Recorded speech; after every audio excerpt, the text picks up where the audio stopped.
If God truly wants us to know him, then why doesn't he just reveal himself to us? This age-old question is one of my favorites, and it's one that I've thought about for a long time.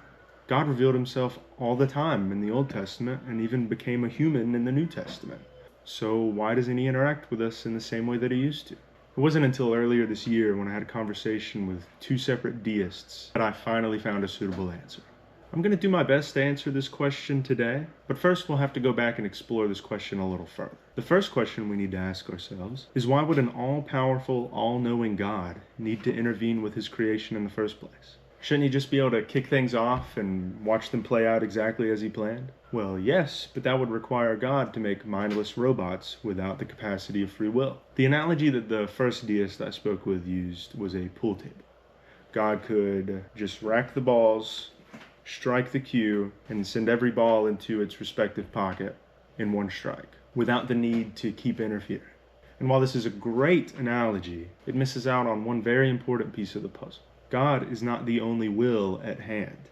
God chose to limit his power by giving us free will. So it's not just God's cue striking the cue ball, it's yours and mine as well. This would throw off the trajectory and require him to keep intervening.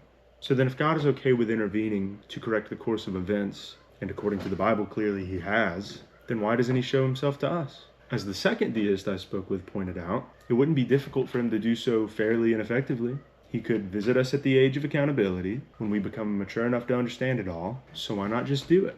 Well, the reason that God created us with a free will is so we could freely choose whether we love and worship him or not. If God did choose to reveal himself to us in this way, it would produce two types of people: those who believe and worship, and those who believe and do not worship.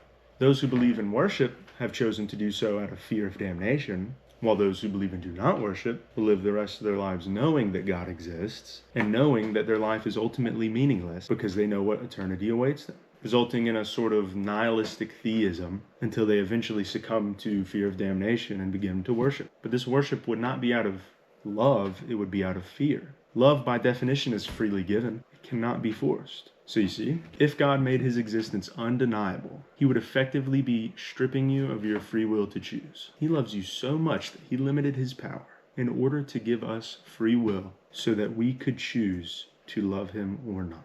Then, after we chose to sin and rebel, he decided to become a man, allow us to humiliate him and crucify him so that he could take your hell punishment and mine for us. If that's not the greatest love story ever written, then I don't know what is. Thanks for watching. Be sure to like and subscribe for more. God bless you.